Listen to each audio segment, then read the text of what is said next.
皆さん、こんにちは。今日もさやジャパニーズポッドキャストを見てくれてありがとうございます。今日は私がずっと話してみたかったゲストの方に、お越しいただきました。インスタグラムで、私がお見かけした、旅とか書道とかアートをしていらっしゃる、ゆうきさんです。簡単なはい。自己紹介をしてもらえますか？はい。私は中谷ゆきと言います。日本の長崎県出身で、今29歳です。で、普段は、作品とかを作りながら旅をしてるんですけど、そうですね、もう旅をして数年になります。はい、ありがとうございます。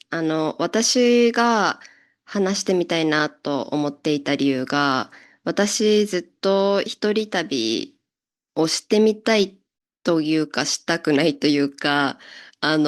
怖うん。そうだなっていうイメージがあって、実際にちょっと数日ぐらい一人で旅したことがあったんですけれども、なんかもう人恋しくなりすぎてしまって、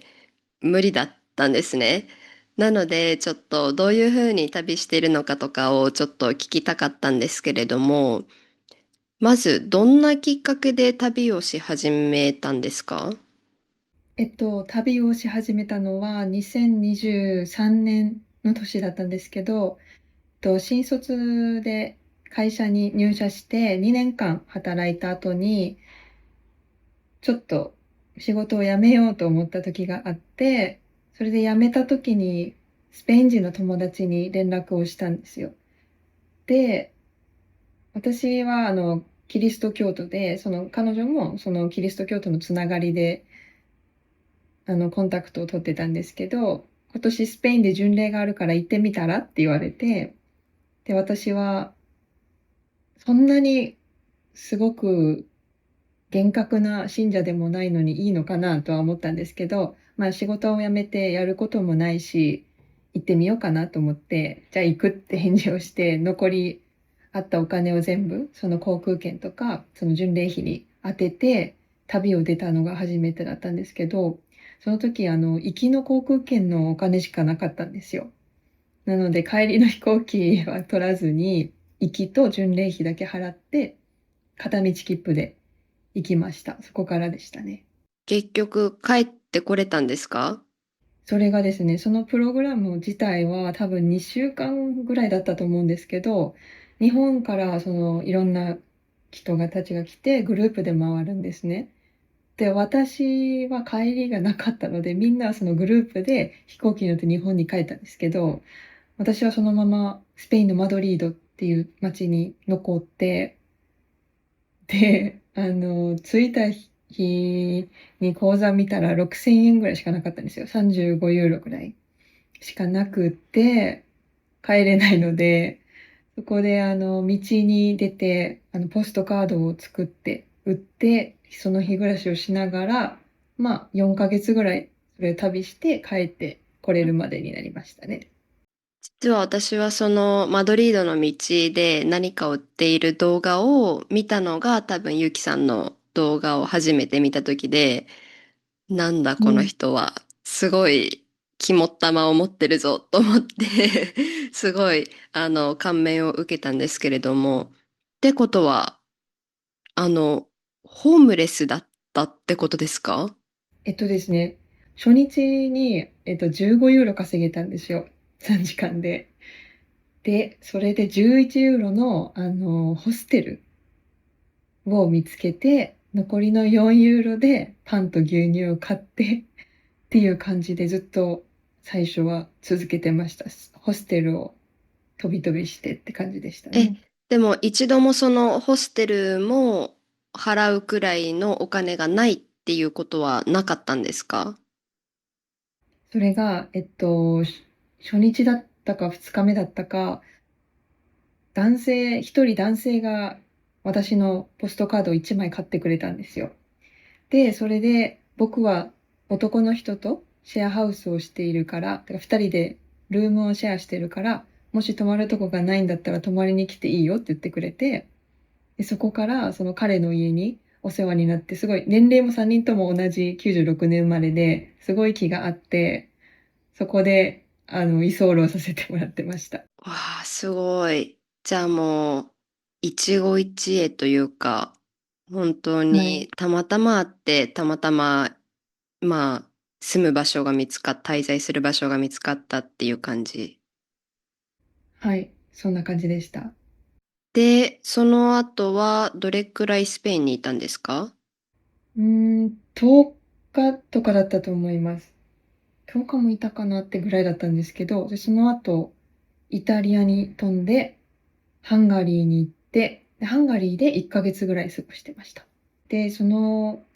4ヶ月の旅はヨーロッパ付近を10カ国ぐらい回って帰ってきたんですよね。それが2023年の12月でした。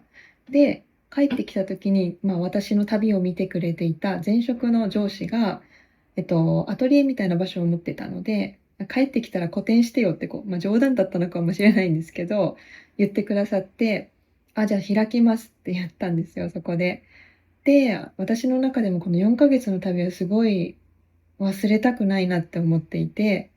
私はすごい記憶力があまり良くないので、形にして残しておきたいっていうのと、本が好きだったので、この4ヶ月の旅を本にまとめようと思って、そこで個展を開いて本を売って、で次は世界一周みたいな感じで世界いろんなところを回りたいと思って、2024年の5月からアジアを中心に回っていて、で、去年の秋ぐらいに一時帰国したっていう感じです。じゃあ、なんだろう、アートを売るとか、本を書くとか、そういうことって、うん。これまでの人生の中で計画したというか、やるつもりはあんまりなかったけど、思い立ってやり始めたらうまくいったって感じだったんですか？そうですね。もう作品とか作ったこともないし、書道だけはずっとやってたんですけど、学部も農業を勉強していたし、就職先もそういう感じではなかったので、全然。えなんかアートの才能があったわけでもないんですか？昔から何か手先を動かしながら作ることは好きだったんですけど、別にそれは全部自分のためだし、誰かにするとかはあんまりなかったですね。うーん。へえ。じゃあちょっとそんな人生を紐解いていきたいんですけれども、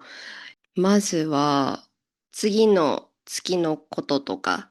収入とか生活とか、どこにいるかとか、そういうことがわからない目先の不確かさについて、恐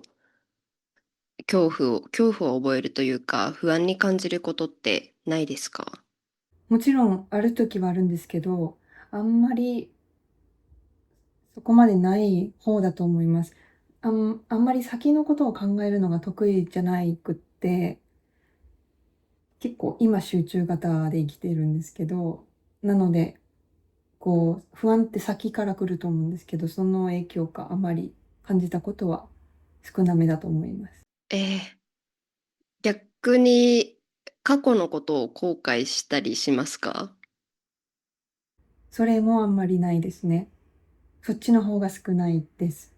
あ、じゃあもうナチュラルに今を生きれるタイプの性格なのかな？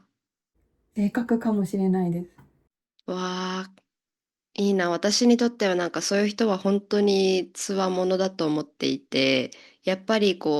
私たちみんなもう過去のことを後悔というか心配して、先のことを不安に思って、で、今を生きるのを忘れてというか、今を、せっかくある時間を心配しても仕方ないことに心配してしまって無駄にしたりするんですけれども、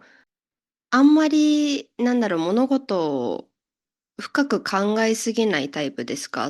例えば夜寝るときにいろんなことを思い始めて寝れないとかあんはい。まりないですか？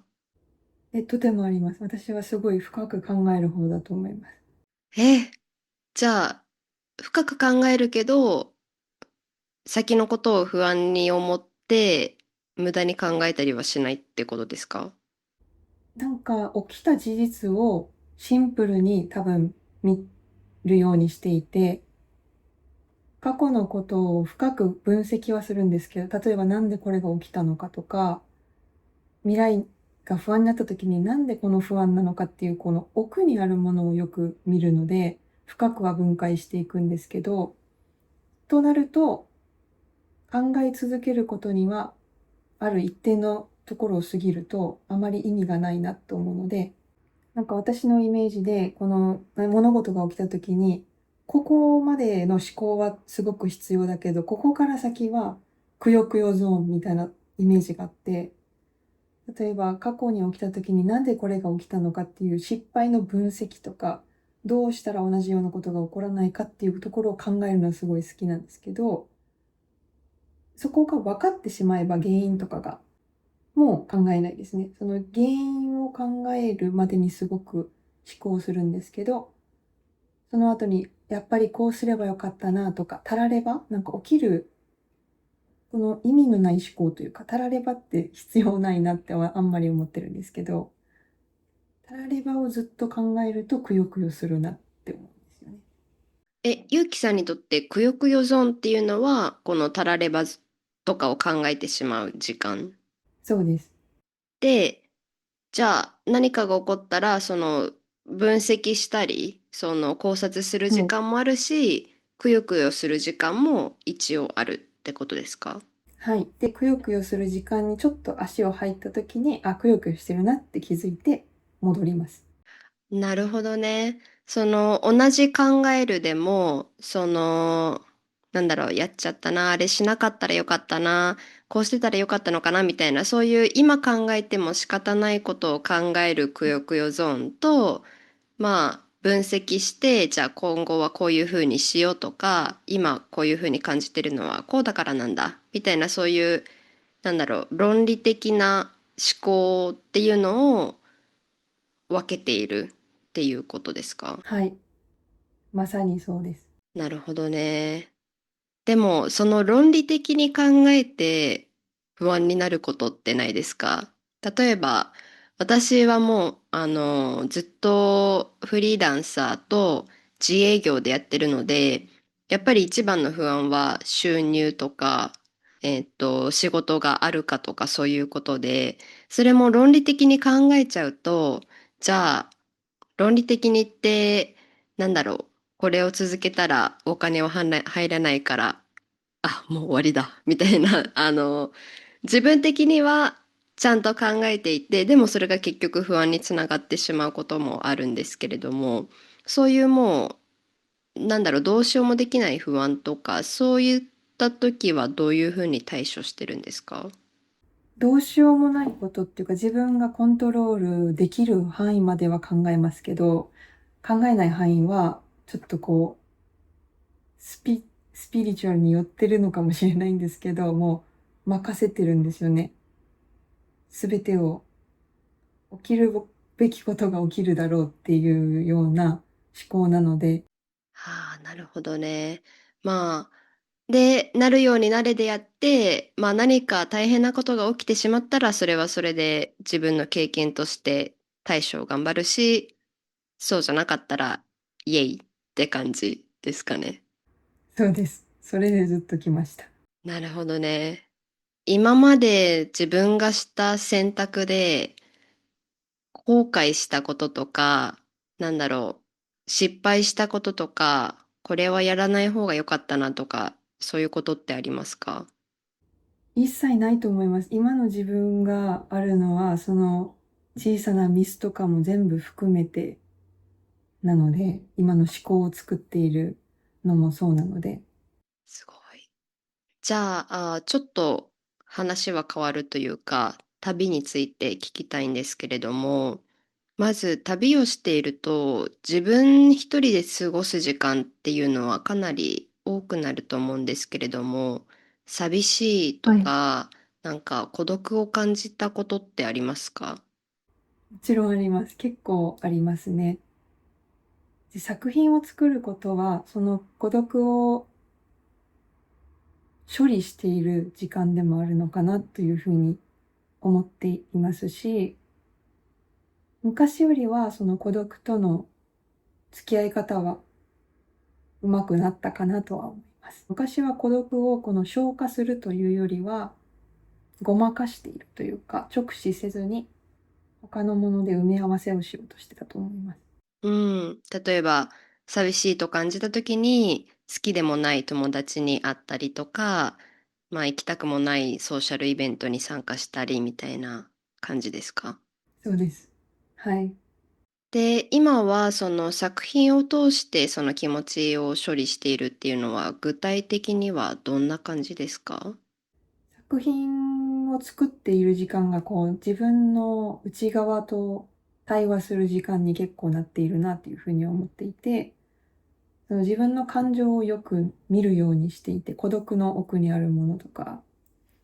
それを見ていく過程が作品になったりならなかったり、ただこう会話している時間っていうだけでも過ごしたりもします。瞑想したりとか、ジャーナリングもよくします。作品を作る時の流れというか作業段階ってどんな感じなんですか？その作る前にいろんなことを考えたりするんですか？それとも作ってる間に自分と向き合うんですか？どちらもありますね。古典の時とかはテーマを決めて、自分が書く文字を先に決めます。それで練習をしたりしながら、その書きたい文字に向かってずっと練習して作っていくっていうものと、あと偶発的にちょっとこう、行き詰まった時に遊びたいなっていう気持ちが出てきた時に、筆じゃないものでこう書いてみたりとか、近くにあるものでやってみたりっていうので、それが作品になったケースもあります。この段階のいつ、その自分と向き合ってるんですか？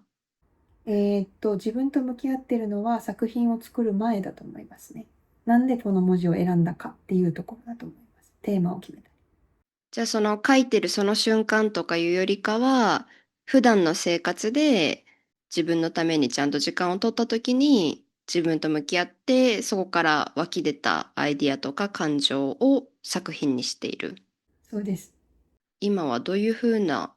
方法でそういった時間を過ごしていますか？基本瞑想とジャーナリングだと思います。日常的にやっていますね。ジャーナリングも毎日やってるんですか？毎日じゃないです。自分の心がちょっとなんか流れが詰まってるなっていう時とか、考えすぎても飽和点に達しているのに、これ以上考えられないっていうなった時とかにやりますね。なるほどね。私も瞑想も書くのも大好きで、大好きというか、必要としている感じがして、なんかちょっとでもこう、ストレスに感じてるっていうと、大きな括りになってしまいますけれども、もやもやしてるとか、ってなった時にもう瞑想でまずは一旦落ち着いて、で書いてもう吐き出しちゃうってやると、なんかそれがちゃんと整理されてるので、自分の中にあったモヤモヤが体の外で整理されてるので、じゃあもうあとはそれを俯瞰すればいいだけで、それについて私は直接関わらなくていいみたいな感じになりません？なります。本当にそうですね。なんかモヤモヤした時とか、逆になんか嬉しい時にジャーナリングはあんまりしないんですよ。こう、ネガティブな感情、悲しいとか、寂しいとか、モヤモヤするなとか、そういうあまり抱えたくないというか、こう痛みのある感情の時の方に結構ジャーナリングをやります。うん。あの、自分が今思ってることとか感じてることを、なぜっていうふうに掘り下げていくのって、私は、カウンセリング、セラピーを通して、1、2年ずっと受けていたので、それで学んだんですけれども、ゆうきさんの場合は、そういうのはなしに、自分でジャーナリングとかを通してできるようになったんですか？まあ、ここまでいろんな本とか記事とかを読んだりしましたね。インスタでも今結構そういう向き合い方とか、ジャーナリングとか発信されてる方もいると思うんですけど、そこで一旦試してみたりして、自分に合ってるものを取り込んでいった感じです。じゃあまたちょっと旅に話を戻しますが、今まで一人旅していて、危険な目にあったとか、ちょっと不安になるような経験をしたことってありますか？あります。一番怖かったのは、私は結構旅の手段としてヒッチハイクを使うんですけど、ハンガリーでヒッチハイクしてる時に誘拐されかけたことがあって、それは怖かったですね。具体的に説明できますか？はい、私も結構急いでいたんですよ。空港から飛行機に乗らなきゃいけなくって。でちょっと怪しいというか、あまりいいエネルギーではないなっていうふうには思ったんですけど、急いでいたので、その男性一人だったところに乗ったんですけど、私方向感覚が割といい方なので、彼が違う方角に進んでいるのがなんとなく分かっていて、で、サインとかも全部無視してたんですね。私が行きたい方向と。なので、どこに向かってるのって言ったら大丈夫だよって言ってたんですけど、まあ、体を触ってきたんですよ。助手席に私は乗っていたんですけど。その時点でちょっと私は、この男性の方が怖いと思って高速道路を走ってたんですけど、ドアを開けて飛び降りました。え、時速何キロぐらい出てたんですか？最初は100ぐらい出てたんだと思うんですけど、私がドアを開けたので、向こうもすごいびっくりしちゃって、急ブレーキを踏んでくれて、でその速度が落ちたギリギリのところで、ちょうど右側を走ってたので、すぐ歩道はないんですけど、ガードレールの方に。で、その後は歩いて帰ったんですか？そうなんですよ。もう人一人分も歩けるぐらいしか幅がないんですけど、で車もどんどん来るし、こう肩身を狭くしながら2キロぐらい歩いて、車が降りる出口のところまで到達したので、また降りて、またヒッチハイクで次の人が拾ってくれてって感じで乗れましたね。あーえ、この経験から学んだ、ヒッチハイクでこういうのはダメなんだみたいなことってありますか？急いでる時にヒッチハイクをしないことと、ちょっとでも違和感があったら自分の直感を優先することですね。へでも、そういう失敗というか、怖い目にあって、普通人って、怖かったもん、トラウマになっちゃった、ヒッチハイクは無理って思う人も多い中、そういうトラウマとかは全然ならなかったんですか？その直後はやっぱり1ヶ月ぐらいはしなかったです、ヒッチハイクは。で、旅で出会った女の子の友達がヒッチハイクをしたことがないって言っていて、2人でやってみたいっていうことだったので、久しぶりにやってみるかっていうのでやってみた時は、こう感覚をやっぱり思い出していたっていうのと、今までは結構あまり考えずに乗っていたりしたんですけど、それをやっぱ分析するようになったんですかね。ちょっとこの人怪しいかもとか、この人はどうなんだろうっていうのを考えながら、ね、乗ってこの回数をこなしていくうちに、分析のデータとして溜まっていって、まあそれが自分を守ってくれる信頼みたいな感じにはなったのかなとは今思うんですけど。なるほどね。でも、分析したとしても、やっぱりもしかしたら危ない人である可能性はあるじゃないですか。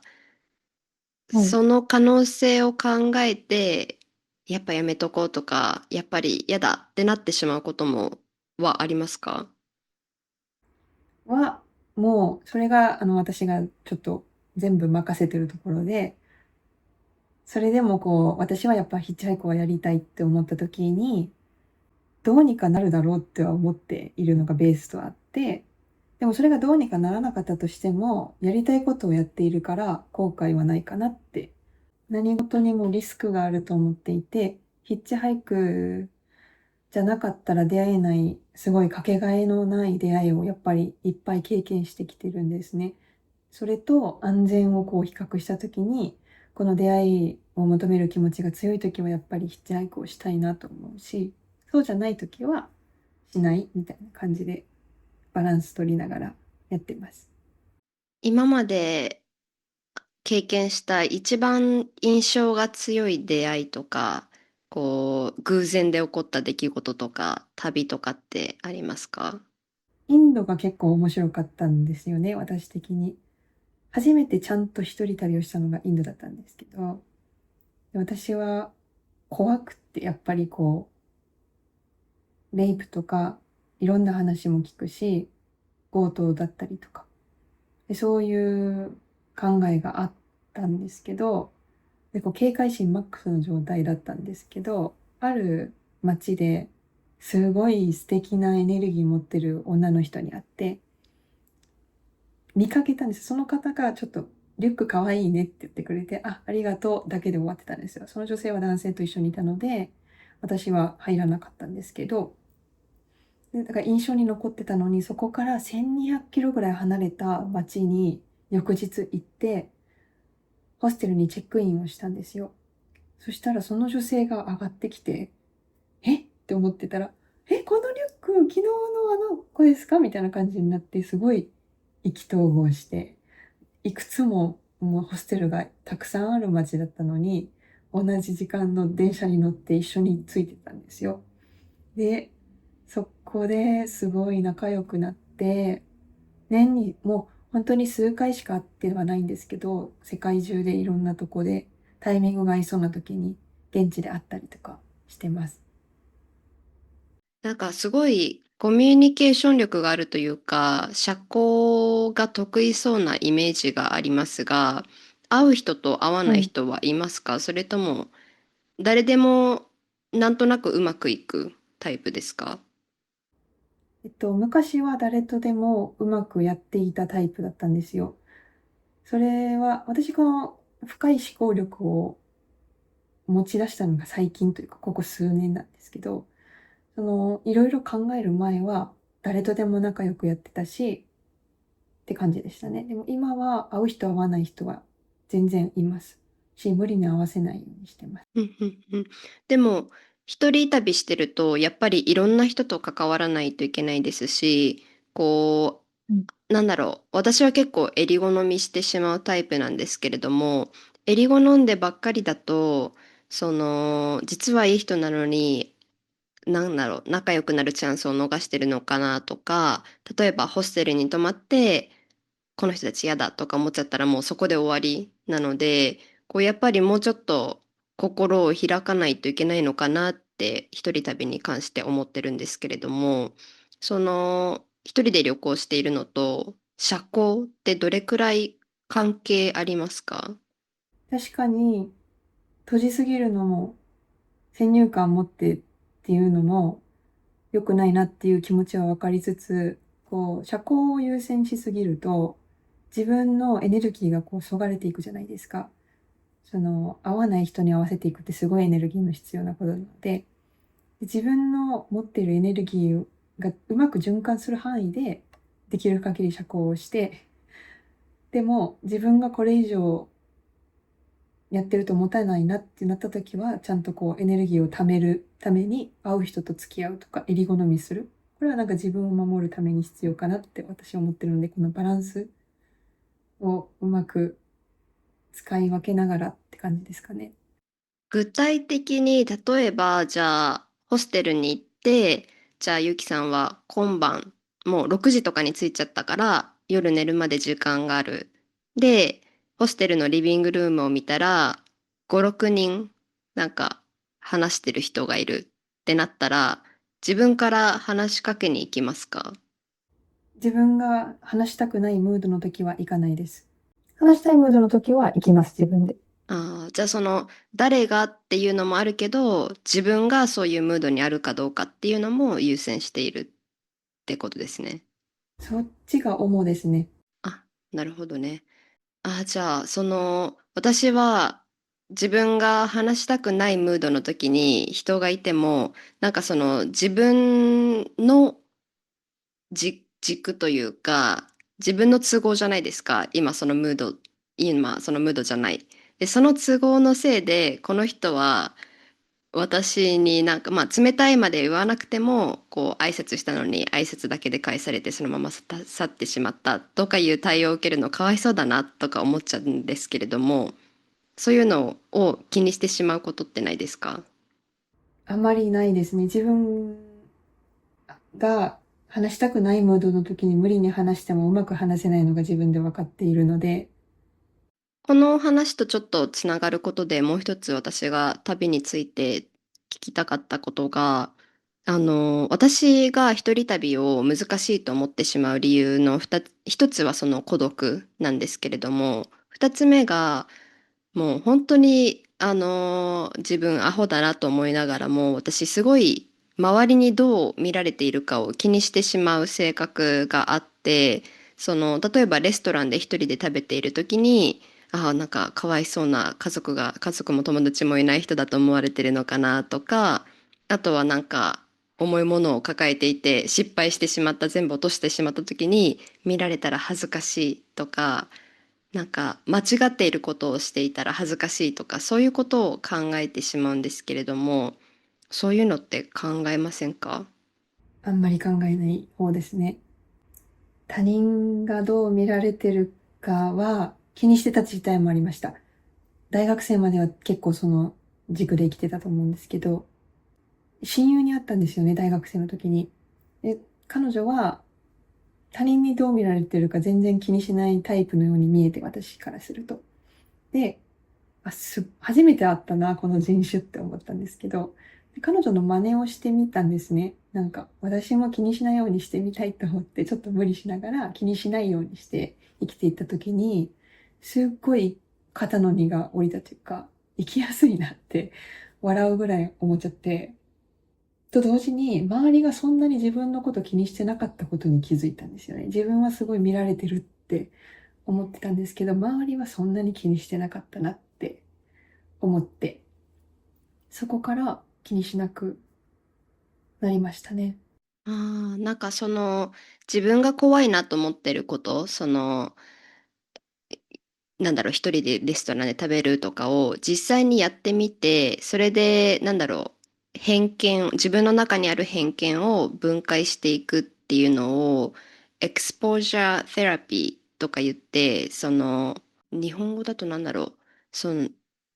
さらし出していくセラうん。ピーみたいな感じで、その怖いことに立ち向かって、で、まあ思考を変えていくみたいなことを言うんですけれども、多分なんかその親友さんの真似をしてみるっていうのがそういうことだったと思うけど、具そうかもで体的すね。にどんな真似をしてたんですか？なんかやりたいってなった時に、例えば、その他人のどう見られるかを一回クッションに挟んで、やるかやらないか決めるじゃないですか。これがあると。けど、これを取り除いた感じです。だからやりたい時にやる。やりたくない時にはやらない。っていう、このクッションが入ってきそうになったら、どかすみたいな感じですかね。でも今も一瞬怖くなったりしません？例えばその道でポストカードを売ってる他の人は私のことをどう見てるんだろうとか、話しかけられてこう言葉がわかんないのに、私はどうしても聞きたいことがある。バカだと思われないかとか、そういう今でもうってなることないですか？あります、あります。ヒッチハイクとかもやっぱ最初立つとき、すごい見られるし、お金ないのかなって思ってる人もやっぱいると思うんですよね。けど、私は結局、そういう人たちと会ってるのってこの一瞬だと思うんですよ。そのレストランで食べるときも、その人知らないし、ここで会っただけだし、この人とずっと関わるわけではなく、ただ通り過ぎた人の一部で、って思ってるので、どうせ会わないしな、もうって思います。でもそれってあれですかね、私は一人旅を長くしたことはないですけれども、友達とベトナムとかタイのいろんな街を行きまくるっていう旅をしたことがあって、でその時に気づはい。いたことが、旅ってなんかすっごい自分のことを知れるんだなと思って、例えばある場所に行ってなんかつまんないと思った、じゃあなんでつまんないんだって思うと、私はこれが好きじゃないんだとか、これ本当に楽しんでるのかな、それとも、なんだろう。楽しんでいるように見られるように私はここにいるだけなのかとか、こういろいろ考えて、旅ってすっごうん。い、なんだろう、普段の生活をしてても考えるかもしれないことがぎゅっと濃縮されて、すごい、あの、強くそういう思考回路が行われるのかなって思ったんですけれども、今の話を聞いてると、もしかしたらゆきさんもその旅中にもしかしたら恥ずかしいと思うような経験もしたかもしれないし、怖いとかどう見られてるかとかいろんなことを経験したかもしれないけれども、なんかそれを毎回対処していくうちに今の鋼のメンタルというか、こう動じない自分というものが確立したのかなと今考察しているんですけれども、どうですか？それはあると思います。なんか場数みたいな感じはあると思います。なんかこう、そういう小さいことでしょうね。きっとずっと小さいことを積み重ねて、もうこれでいいやみたいな諦めみたいな感じも一緒でもあるでしょうし、なったと思います。本当旅は濃縮されてるとは本当にそう思います。うん。まあただその最初の一歩、最初はやっぱりなんだろう、その場数の最初の方の数って大変なことが多いので、そこをこう乗り切れるか、そもそもそこに踏み込めるかっていうところがね、ゆうきさんの場合は勇気があったというか、そういう感じなのかな。そのやっぱ親友の存在も大きかったと思います。身近でそういう体現してくれている人と一緒にいるってすごい力でしたね。なるほどね。一人旅をするにあたって、こう気をつけてることとか、なんだろう、これからしたいと思ってる人たちに対して、なんか教えたいコツとかってありますか？周りが行って良さそうだから行きたいのかとかではなくって、自分がどうしたくてそこに行きたいのかみたいな、なんかこう、自分の内側との会話みたいなところが結局旅を続けていく中でも鍵になっていく気がするので、旅中でもそれが助けになって自分ともっとつながっていく気はします。確かにこう、もし行ってみて失敗したとか、あんまり思ったような感じじゃなかったとしても、自分で行きたくて選んだところだと、なんか納得がいくというか、あ、それでもよかった、なんかこの経験がしたかったから別にいいやって思いますよね。女子で、やっぱり女性だと、こう、一人旅してると危険な目に遭いやすい、男性よりも遭いやすいっていうところがあると思うんですけれども、なるべく安全に一人旅するにあたって、なんか気をつけてることとかありますか？堂々としていることですかね。なんかこう、毅然とした態度というか、ちょっとでも隙を見せていたり、こう、不安が垣間見えるとそこにつけ込んでくる人ってやっぱりどうしてもいると思いますし、そこを見せない。例えば国によってはすごいアジア人女性が一人で歩いてると道にいる人たちがみんなジロジロ見るみたいなそういうこともあると思うんですけれども、そういう時はなんだろう、私はやだ怖いな気持ち悪いなとか思ってしまうタイプなんですけれども、どういうふうに対処していますか？インドがそうだったんですね。結構いろんな人からも見られるし、歩いてるだけでっていうジロジロだったんですけど、で、いろんな旅人がいて、こう、アドバイスとかも出回ってると思うんですけど、ある人たちは現地人に溶け込むように、あまり綺麗すぎない服を着て、そんなにメイクもせずに、